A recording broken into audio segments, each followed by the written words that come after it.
আগামী 11ই আগস্ট বাংলার বীর বিপ্লবী শহীদ ক্ষুদিরাম বসুর আত্মবলিদান দিবস।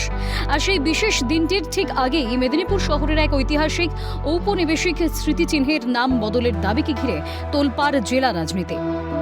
স্বাধীনতার 8 দশক অতিক্রান্ত হওয়ার পরও পশ্চিম মেদিনীপুরের জেলা শাসকের সরকারি বাংলোটি পরিচিত ছিল হেস্টিং হাউস নামে। এবার সেই ঔপনিবেশিক পরিচয় মুছে ভবনটির নাম শহীদ ক্ষুদিরাম বসু ভবন রাখার লিখিত প্রস্তাব দিলেন মেদিনীপুরের বিধায়ক ডক্টর শঙ্কর গুছাই।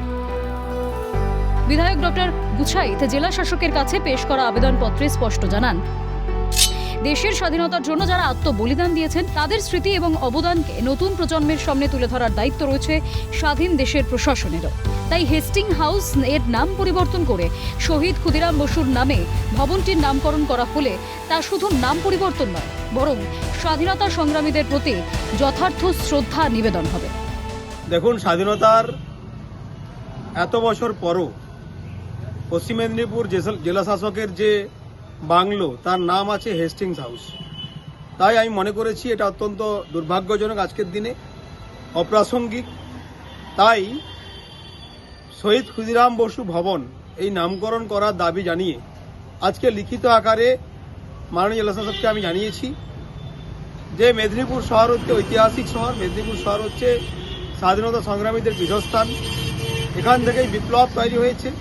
সেই জন্য আপনি শহীদ ক্ষুদিরাম বসু ভবন এই নামকরণ করে আমাদের শুধু ক্ষুদিরাম বসুকে নয়, সমগ্র যারা ফ্রিডম ফাইটার, যারা দেশের জন্য প্রাণ দিয়েছেন তাদেরকে সম্মান জ্ঞাপন করুন। ক্ষুদিরাম বসু মাত্র 18 বছর বয়সেই হাসি মুখে দেশের জন্য ফাঁসির মঞ্চে প্রাণ দিয়েছিলেন। বিপ্লবের এই পূর্ণভূমিতে দাঁড়িয়ে হেস্টিং হাউসের নাম পরিবর্তন করে শহীদ ক্ষুদিরাম বসু ভবন করা হলে তা স্বাধীনতা সংগ্রামীদের প্রতি প্রকৃত শ্রদ্ধা জ্ঞাপন করবে বলেই মনে করা হচ্ছে।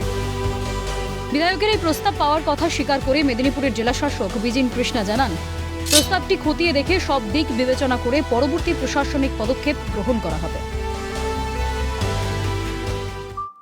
প্রস্তাব পেয়েছি, যেহেতু একটি হেরিটেজ বিল্ডিংও আছে, তো এই নাম কোথায় থেকে কি লেভেল থেকে দেওয়া হয়েছিল আর সব দিক থেকে দেখে এটা বিবেচনা করে একটা সিদ্ধান্ত নেওয়া।